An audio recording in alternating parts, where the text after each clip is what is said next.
Assalamualaikum warahmatullahi wabarakatuh. Bismillahirrahmanirrahim. Alhamdulillahi rabbil alamin. Wassalatu wassalamu ala ashrafil anbiya'i wal mursalin. Nabiyyina Muhammadin wa ala alihi wa sahbihi ajma'in.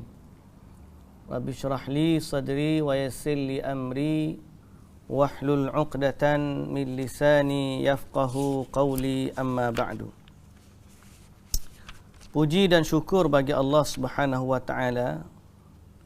Selawat serta salam atas Nabi junjungan kita Nabi Muhammad sallallahu alaihi wasallam, juga atas ahli keluarga baginda, para sahabatnya dan para pengikutnya sehinggalah ke hari kiamat. Alhamdulillah, alhamdulillah, alhamdulillah. Pada hari ini kita akan sambung bacaan kita pada hadis yang ke-37 dari hadis 40, dari hadis 40 Al-Imam An-Nawawi.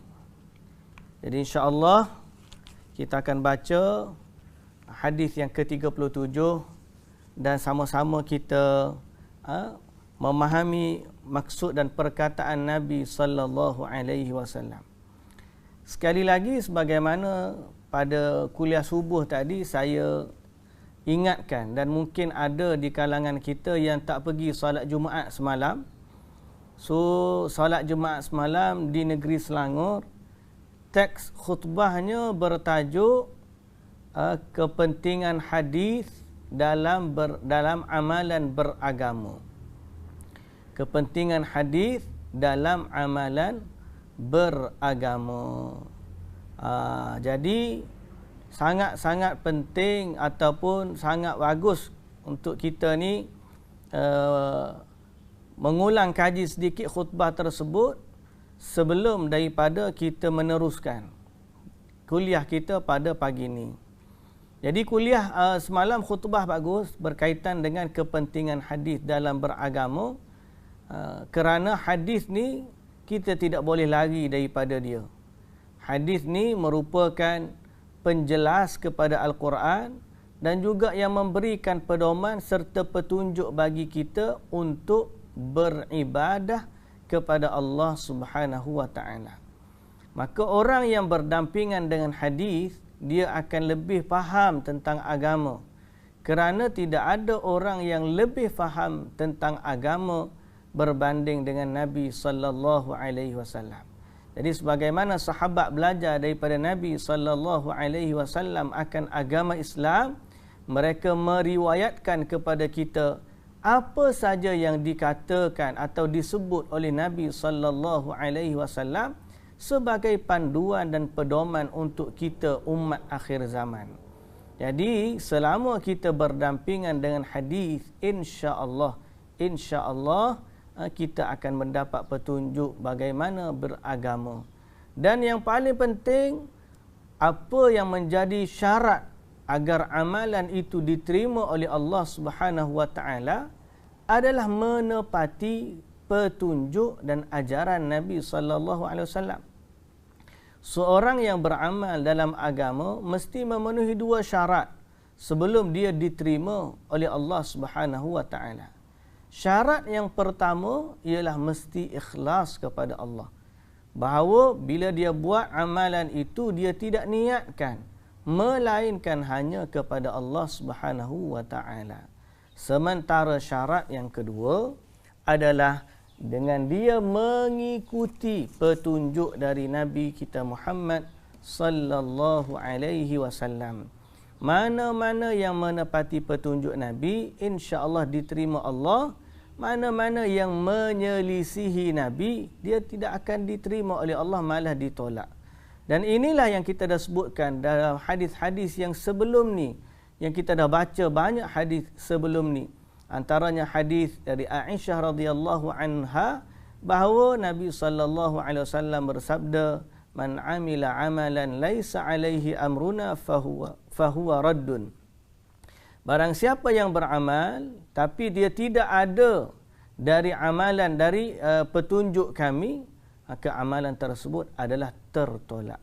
Itu perkataan Nabi SAW sendiri, bukan dari orang lain. Jadi Nabi SAW yang menyatakan, siapa yang beramal tapi tidak ikut petunjuk Nabi SAW, maka amalan tersebut adalah tertolak. Jadi bahagialah bagi orang-orang yang mengikuti kelas-kelas pengajian hadis, kerana dengannya mereka selangkah lebih dekat kepada Nabi SAW. Benar, banyak lagi hadis-hadis yang belum kita pelajari.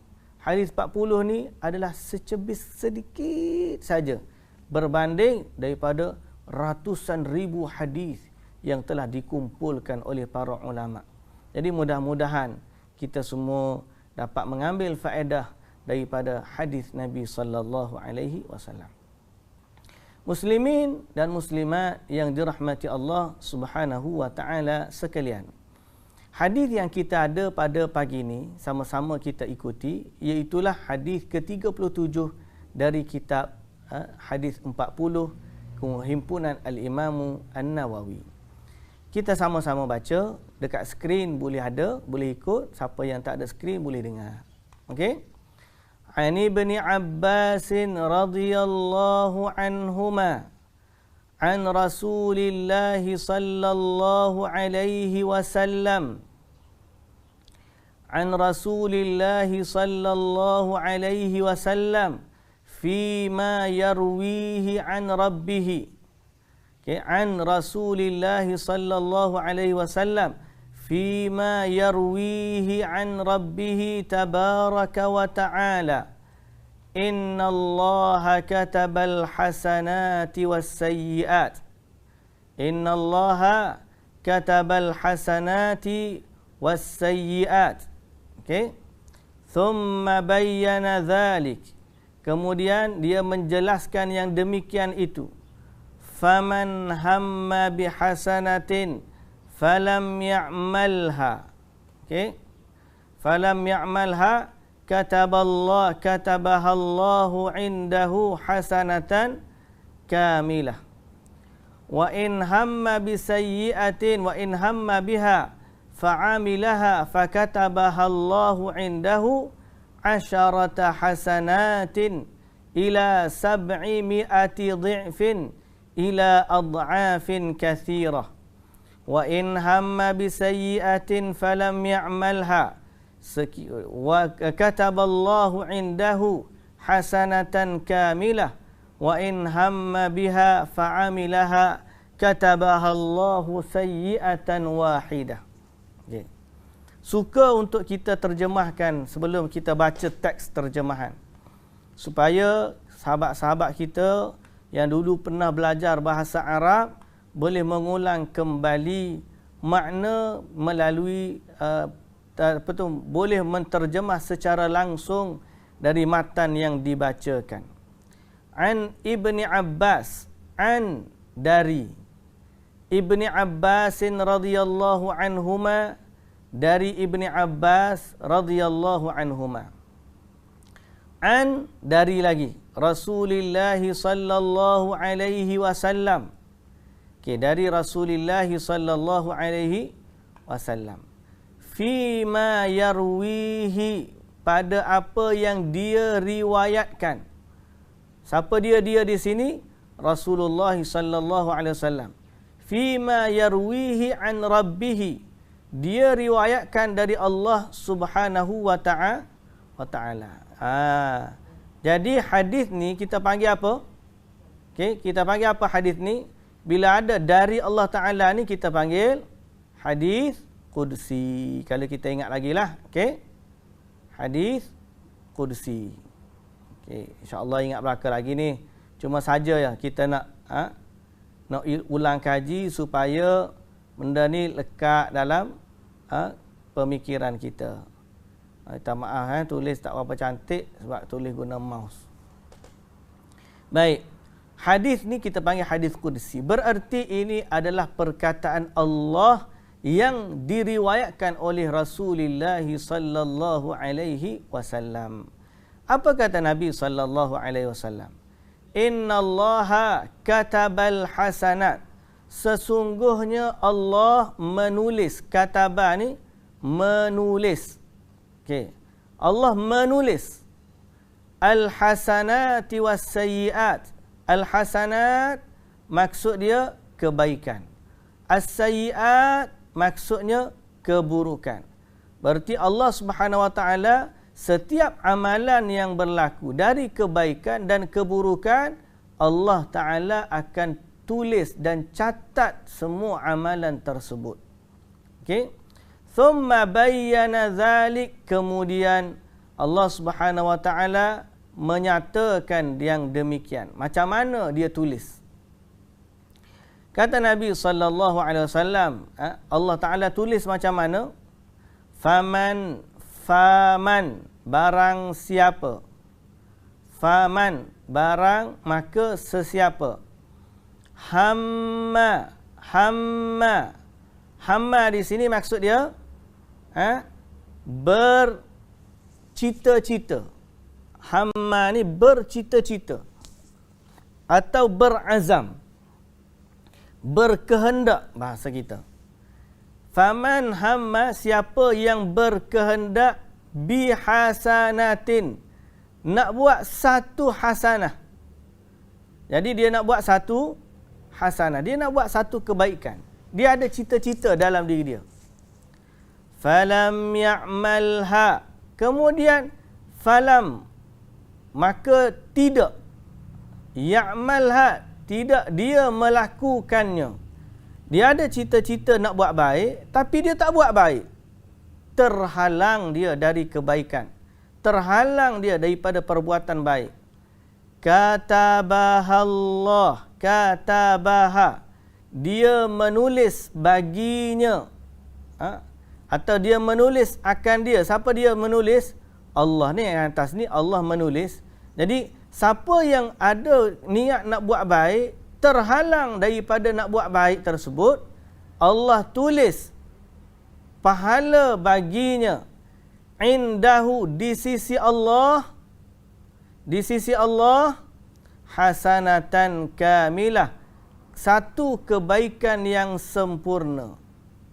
Satu kebaikan yang sempurna. Hasanatan kamilah.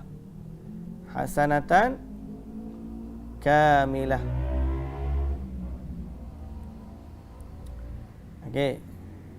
Jadi hadis ni kata Allah Ta'ala ni dia tulis kebaikan dan dia tulis keburukan. Tapi ada pendetilan. Macam mana pendetilannya? Pertama, siapa yang niat nak buat baik tapi tak buat baik, terhalang dia daripada nak buat baik. Okey. Bukan dia ni saja amalan dia pakai niat. Saya semayang pakai niat je. Jadi dapat pahala dah pakai niat. Bukan. Dia terhalang daripada nak buat. Sebagai contoh, dia niat nak sedekah duit dia. Tiba-tiba bulan tu kereta dia aksiden rosak. Kalau tak kena aksiden tu memang dia nak bagi dah sedekah tu. Cuma tak dapat disebabkan terhalang. Maka ditulis dah baginya pahala. Pahala dapat dah. Satu pahala sempurna. Kemudian, wa in hamma, sekiranya dia bercita-cita. Sekiranya dia bercita-cita.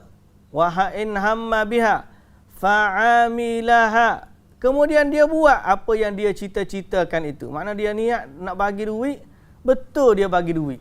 Dapat dia bagi. Dia niat nak semayang, betul dia semayang. Katabahallahu indahu.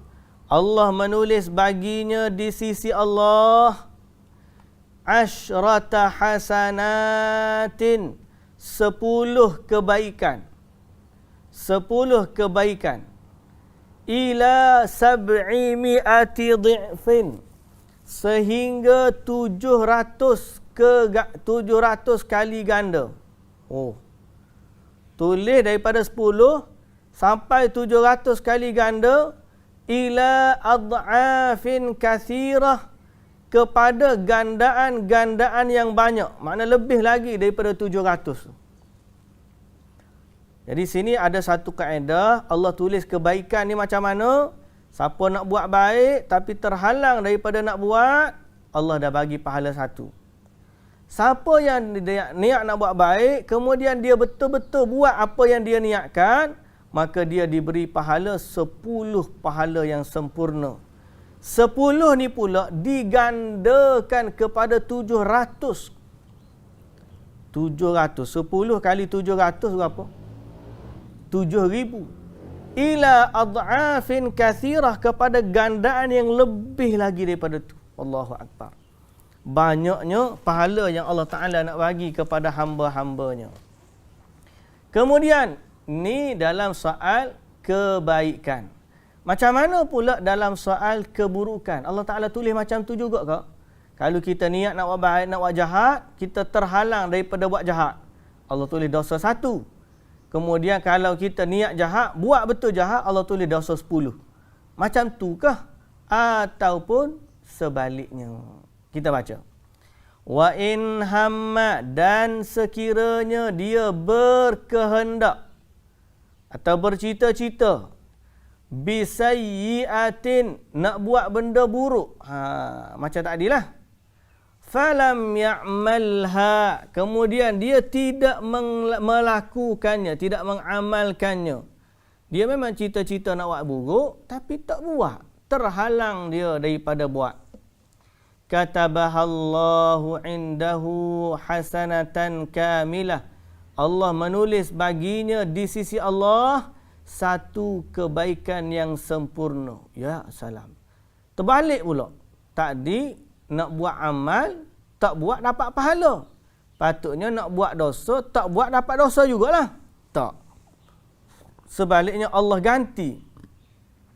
Kalau nak buat amal dosa, tiba-tiba tak buat dosa tersebut, Allah ganti dengan pahala. Jadi pahala 1, pahala sempurna. Wa in hamma biha fa'amilaha, sekiranya dia berkehendak nak buat dosa, fa'amilaha, kemudian betul-betul dia buat dosa tersebut, katabahallahu sayyi'atan wahidah, maka Allah menulis dosa sebanyak 1 dosa. Sebanyak 1 dosa. Okey. Boleh faham? So kita pergi kepada terjemahan hadis. Saya baca sekali lagi. Terjemahan hadis dari Abdullah bin Abbas radhiyallahu anhuma, dari Rasulullah sallallahu alaihi wasallam. Okey. Yang ni yang kita highlightkan sebagai satu tadi. Sebagaimana dia riwayatkan dari Tuhannya yang Maha Suci dan Maha Tinggi, Subhanahu wa Ta'ala. Yang ni kita kata dah tadi apa? Ini adalah hadis qudsi. Apa kata Allah? Sesungguhnya Allah telah menetapkan kebaikan dan keburukan. Allah tulis. Allah tetapkan kebaikan dan keburukan. Apa dia yang akan berlaku? Okay, ini kita panggil hadis qudsi. Kemudian menjelaskan hal tersebut. Siapa yang ingin melaksanakan kebaikan. Di sini, keyword dia adalah ingin. Baru nak buat baru. Okay? Ingin. Sesiapa yang ingin melaksanakan kebaikan, kemudian dia tidak mengamalkannya. Okay? Kemudian dia tidak mengamalkannya. Kemudian dia tidak mengamalkannya, apa yang berlaku? Maka dicatat di sisinya sebagai 1 kebaikan penuh. Dicatat baginya 1 kebaikan penuh. Dan jika dia berniat melakukannya, kemudian melaksanakannya, maka Allah akan mencatatnya sebagai 10 kebaikan hingga 700 kali ganda. Bahkan hingga gandaan yang banyak. Hingga gandaan yang banyak. Okay. Ini 1. Dan jika dia berniat melaksanakan keburukan, kemudian dia tidak melaksanakan, makanya 1 kebaikan penuh. 1 kebaikan penuh. Nak buat benda buruk, tapi tak buat, dia dapat pahala 1 kebaikan penuh. Sedangkan jika dia berniat kemudian dia melaksanakannya, Allah mencatatnya sebagai satu keburukan. Okey. Muslimin dan muslimat yang dirahmati Allah Subhanahu wa taala sekalian.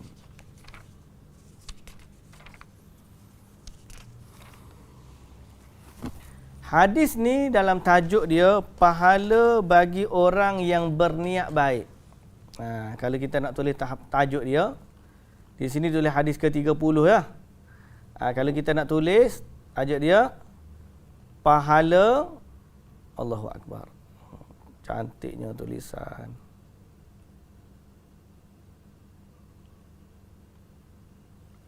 Panjang, saya tak nak tulis. Saya nak buat tajuk saya sendiri. Boleh buat tajuk sendiri ke tuan-tuan? Boleh kan? Kita buat tajuk dia. Kita panggil skim.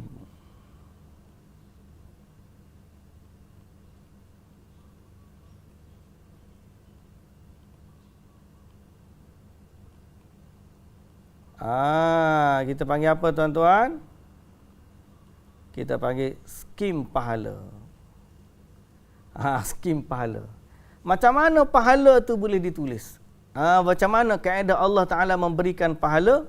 Skim pahala kita panggil. Skim pahala dan dosa.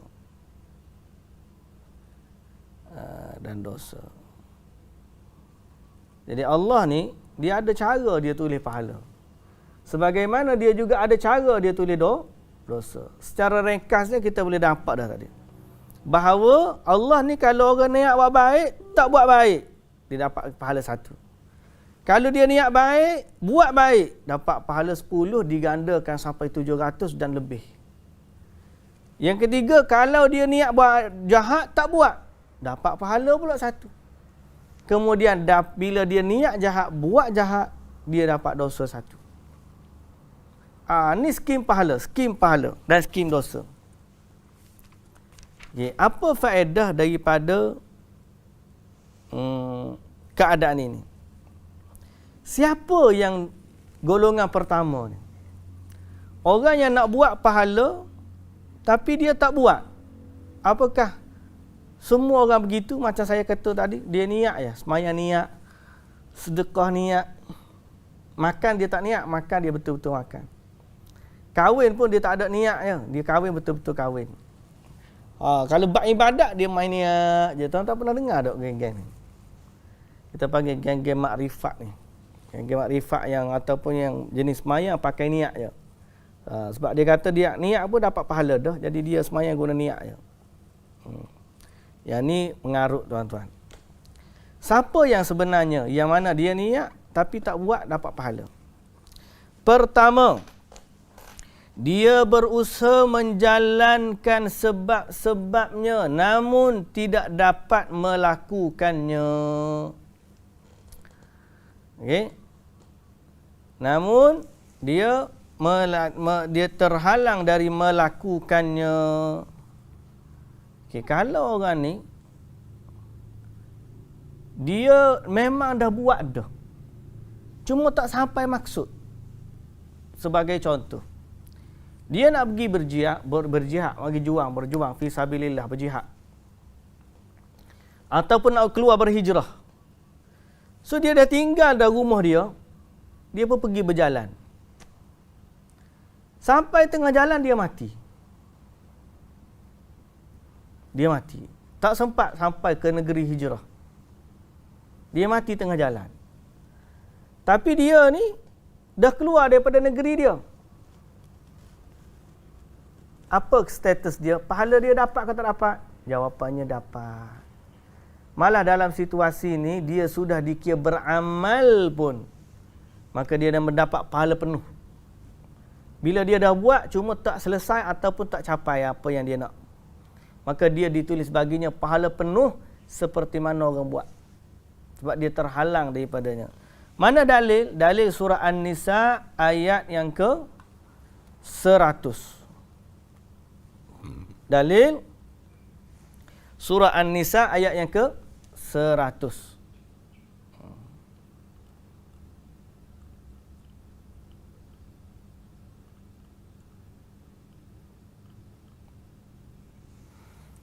Apa kata Allah? Wa man yakhruj min baitihi muhajiran ila Allah wa rasulih thumma yudrikuhul maut faqad waqa'a ajruhu 'ala Allah. Okay, faqad waqa'a ajruhu 'ala Allah.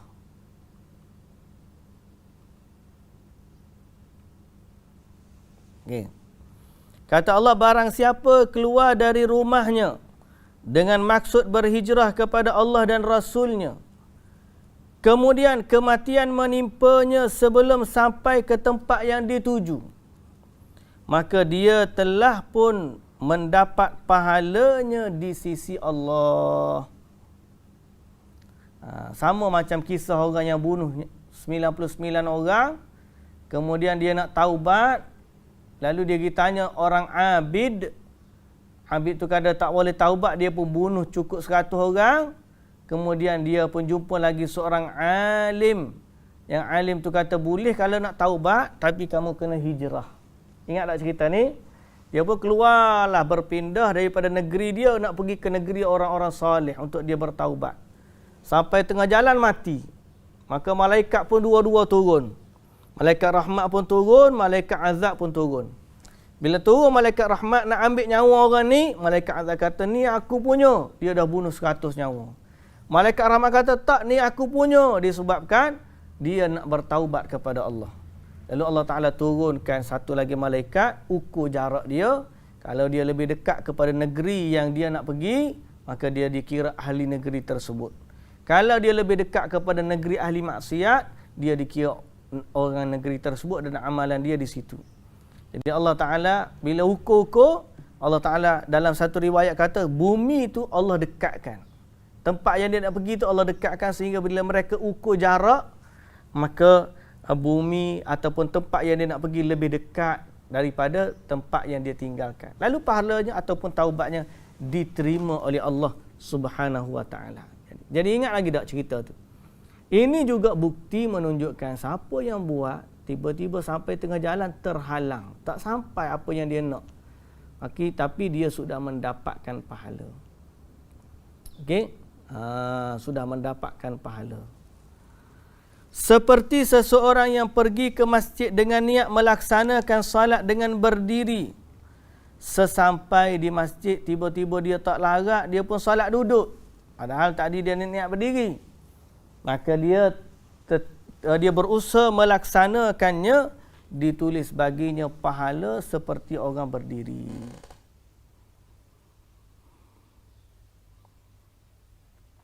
Itu keadaan pertama.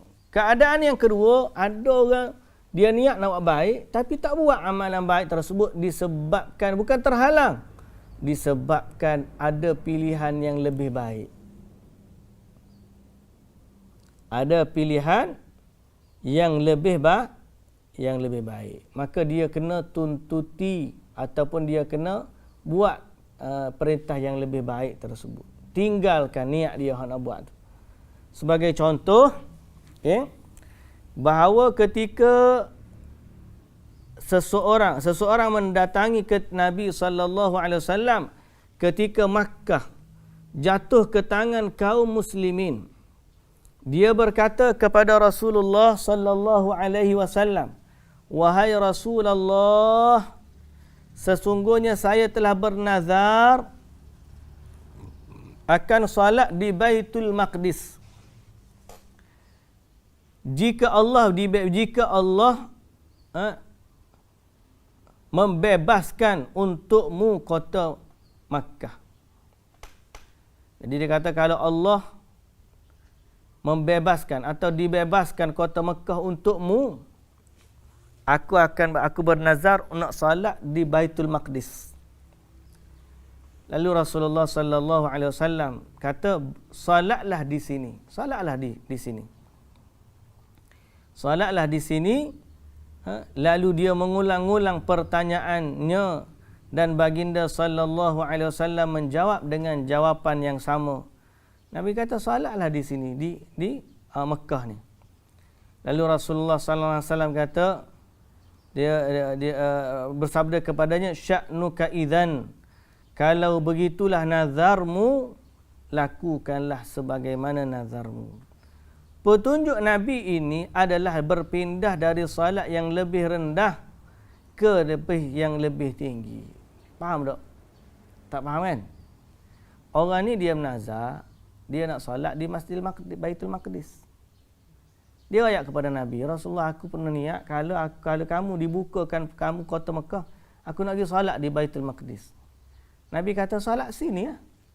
Solat di Masjidil Haram lebih baik. Maknanya kamu tak perlu pergi solat sana. Sebab kamu solat di sini lebih besar pahala dia daripada solat di sana. Jadi keadaan kedua ialah kalau seseorang itu meninggalkan apa yang dia niat, seperti orang tadi, dia niat dia nak solat di Baitul Maqdis, tapi dia tinggal sebab dia dah lakukan sesuatu yang lebih mulia daripada nazarnya. Okey? Lalu dia diberi pahala seperti mana yang dia lakukan. Dapat pahala mana? Dapatlah pahala bersolat di Masjidil Haram. Okey. Yang ketiga, ni situasi ketiga, dia meninggalkan kerana malas.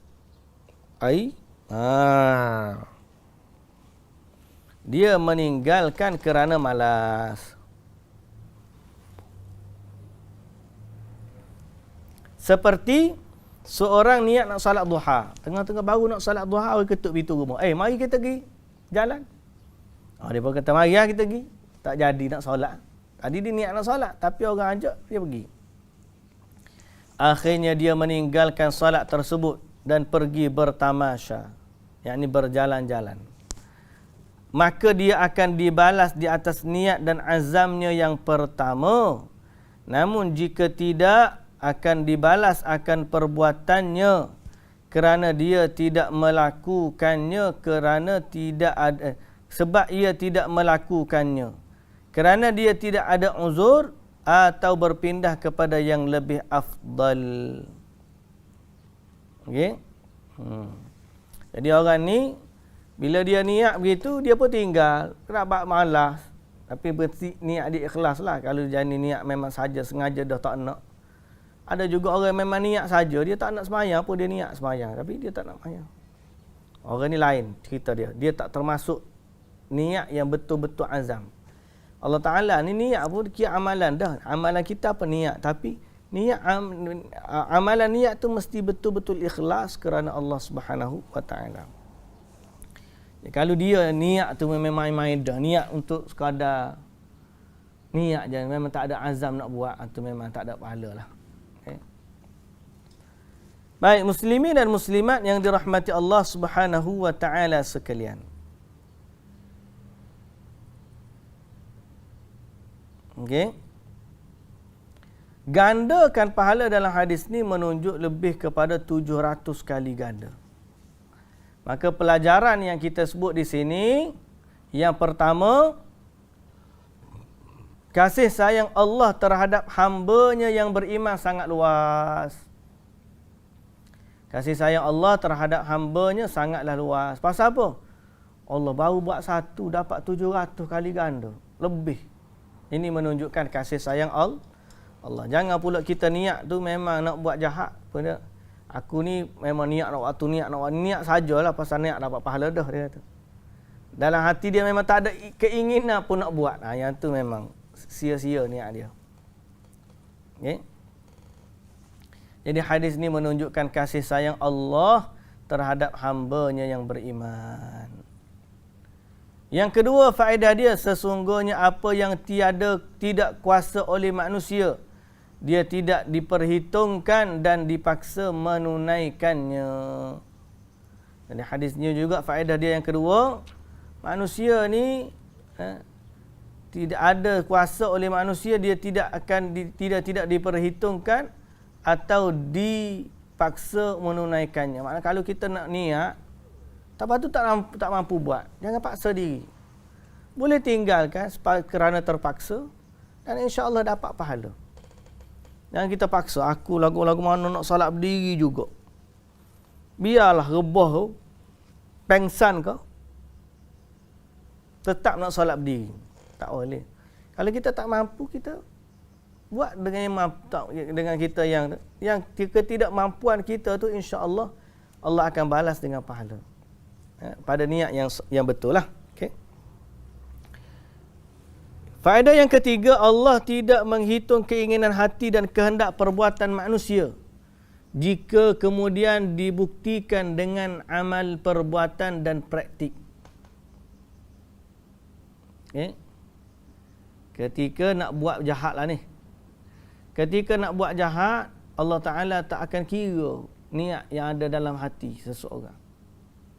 Malah Allah Ta'ala ganti dengan pahala kalau dia ni betul-betul ikhlas. Jadi tidak ada dosa dan pahala kecuali jika kemudian dibuktikan dengan amalan, perbuatan dan praktik. Faedah kita yang keempat, seorang Muslim hendaklah meniatkan perbuatan baik selalu dan membuktikannya.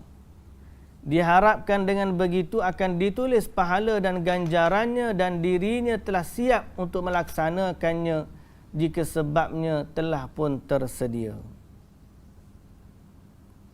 Telah pun tersedia. Dan faedah yang kelima, semakin besar tingkat keikhlasan, semakin berlimpah kali gandalah pahala dan ganjaran. Ini faedah ni diambil, semakin besar tingkat keikhlasan, semakin berlipat pahala dan ganjaran. Maknanya, ganjaran yang Nabi sebut tadi, daripada 700 sehingga kita tak tahu berapa. Apa yang menyebabkan pahala tu membesar dan berganda begitu? Ada sebab. Kenapa hak ni 700? Kenapa hak tu siapa lebih daripada 700? Kenapa hak ni lebih daripada 700? Jadi, apa yang membezakan banyak ataupun besarnya pahala tu ialah kerana tingkat keikhlasan seseorang. Ada orang ikhlas dia dapat 700 kali ganda. Ada orang bila keikhlasan dia digandakan lebih daripada 700 kali ganda. Betapa luasnya kemurahan Allah Subhanahu wa ta'ala. Tuan-tuan yang dirahmati Allah.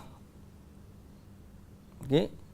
Hadis ni seterusnya bukanlah satu hujah untuk orang bermudah-mudah dengan niat maksiat. Dan hadis ini juga tidak menjadi hujah bagi orang yang suka melakukan kemaksiatan kepada Allah. Maknanya, aku kalau buat dosa pun kalau gitu dapat satu je. Maknanya buat satu dosa, kena buat 100 dosa baru sama level dengan satu pahala. Satu kebaikan yang dia buat, diganda 700 kali ganda. Satu maksiat dia buat, baru dapat satu. Jadi kalau timbangan hari akhirat ni, dia congok-congok kepala dia, dia kena buat 700 maksiat dan dia boleh menyamakan 700 maksiat tu dengan satu bentuk amal soleh.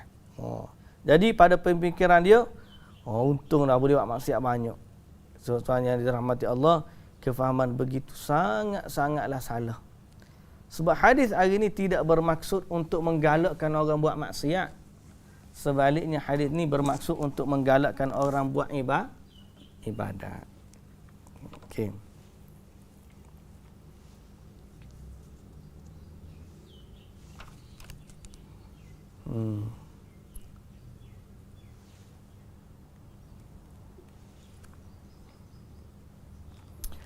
Ada lagi tak faktor-faktor yang menyebabkan, apa yang menyebabkan pahala ni berlipat kali ganda?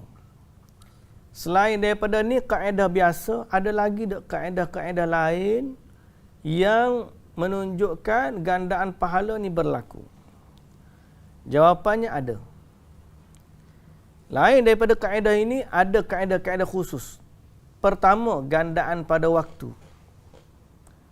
Jadi pada waktu biasa, inilah gandaan. 1 kali 10. 1 sehingga diganda 700. Tapi pada waktu-waktu tertentu ada tambahan gandaan. Jadi seperti 10 awal bulan Zulhijjah. Seperti bulan Ramadan. di hari-hari yang besar seperti Lailatul Qadar. Tu semua gandaan disebabkan waktu. Jadi ada waktu digandakan pahala. Yang kedua, gandaan pahala juga boleh berlaku disebabkan tempat. Tempat seperti mana-mana. Contoh dia, Masjidil Haram lebih baik daripada Masjidil Aqsa. Masjidil Aqsa, Masjidil Haram lebih baik daripada Masjidil Nabawi. Dan Masjidil Nabawi lebih baik daripada Masjidil Aqsa. Jadi kerana tempat. Yang ketiga, kerana pertimbangan amalan. Macam mana? Solat sama solat, hak ni pahala besar, ni pahala sikit. Kenapa? Kerana perintah tu yang membezakan. Kalau perintah tu wajib, pahala dia lebih besar. Kalau perintah tu sunat, dia tidaklah sebesar yang wajib. Besar juga tapi tidak sebesar yang wajib. Okay? Ini pertimbangan ketiga. Sebab apa? Sebab jenis amalan tu digandakan pahala. Pertimbangan yang keempat ialah pelaku. Amalan tu pelaku. Orang tu kalau dia buat, pahala dia besar. Boleh jadi. Sebagaimana kata Nabi SAW, sesungguhnya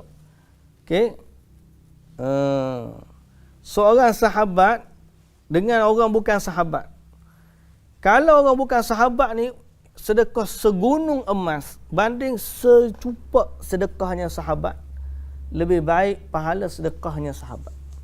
Kerana apa? Kerana sahabat lain daripada orang biasa. Jadi kedudukan seseorang di sisi Allah boleh menyebabkan dia digandakan pahala. Ada 4 perkara di situ yang menunjukkan keutamaan ataupun gandaan pahala. Okey.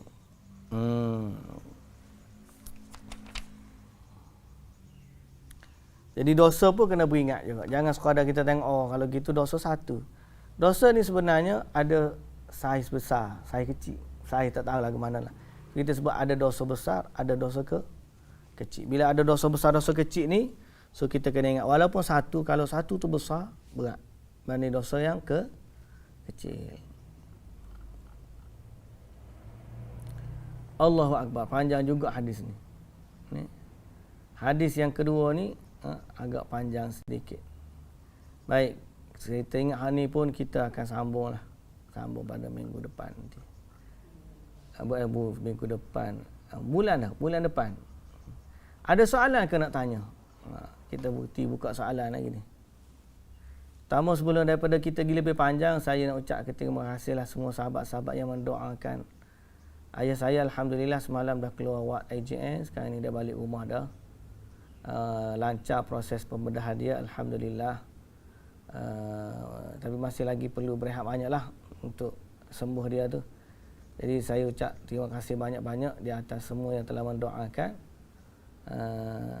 Dan begitulah insya-Allah. Okay. Ada nak tanya soalan?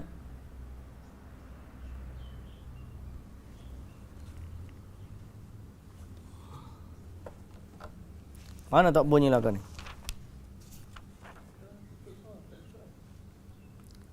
Tutup mana? Sekejap. Dah buka. Ada nak tanya soalan?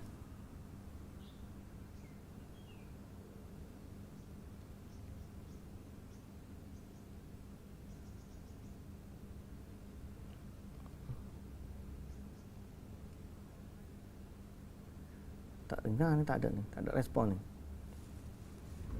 Faham belaka ke tak ni? Mungkin tak faham belaka ni. Suara okey. Suara kita, suara dia.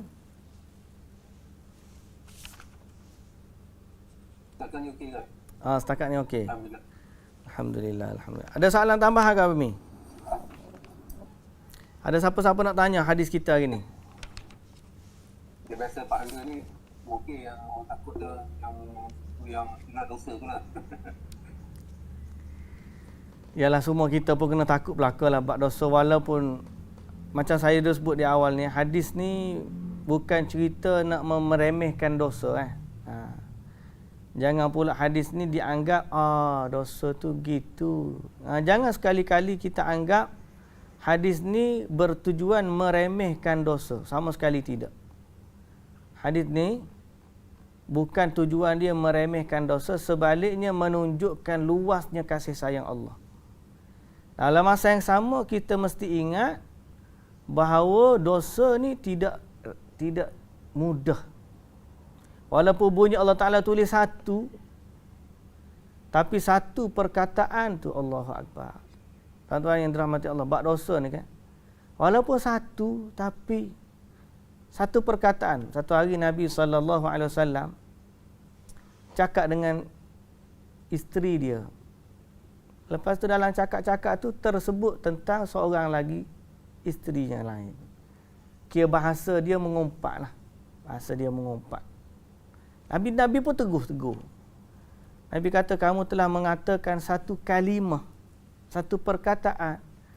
Seandainya dicampurkan ke laut, nescaya akan membusukkan air lautan.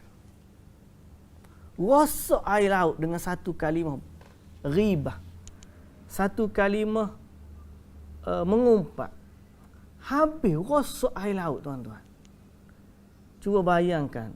Kita hari ni walaupun bunyi dosa tu satu, tapi jangan pernah meremehkan dosa. Bunyi macam, satu je kalau gitu boleh lah. Tapi kita tak tahu, satu tu, macam satu bom, kalau mecum bola, satu bunyi meletup, boom. Mecum bola, satu je. Kalau bom hak askar guna, boom. Habis satu kawasan. Tapi satu bom nuklear, bom atom satu, ke Jepun tu 2 biji lah turun. Hiroshima, Nagasaki. Tapi turun hancur lebur. Kalau dosa, sesungguhnya mudarat dosa, satu dosa, lebih besar mudarat dia daripada bom nuklear.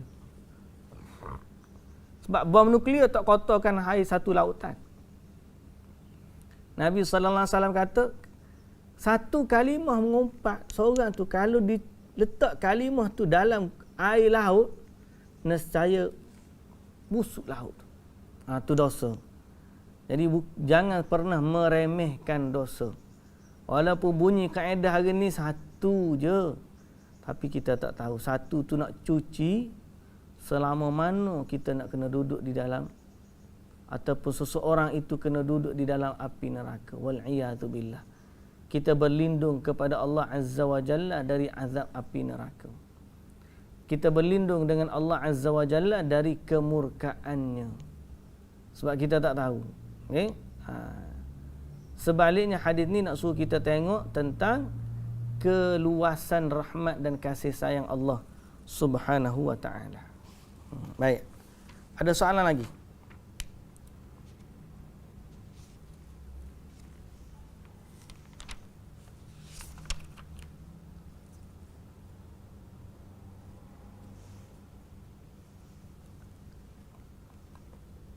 Tak ada soalan hari ni. Bagus sungguh hari ni.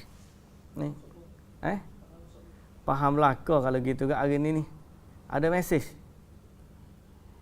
Okey, sorry. Alamak.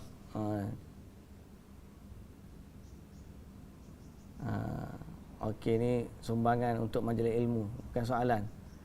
Okey, sahabat-sahabat boleh menyumbang kepada PIKAS untuk meneruskan majlis ilmu yang anjuran PIKAS ni, insya-Allah.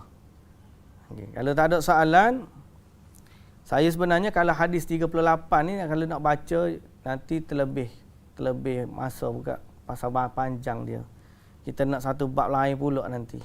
Sebab dia ada bicara tentang wali-wali. Kita pernah baca dah cerita bab wali dulu ni, kan? Tapi insya-Allah kita akan sebut lepas daripada ni tentang wali ni.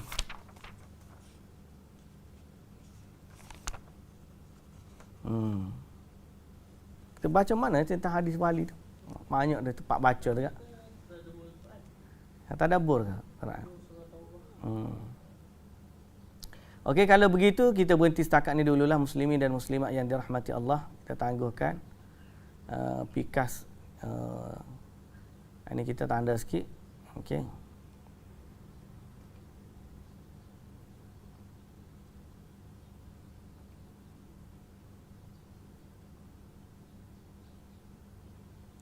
Hari ni 9 hari bulan 4. 4 bulan 9. Saya lah terbalik. Macam mana ni?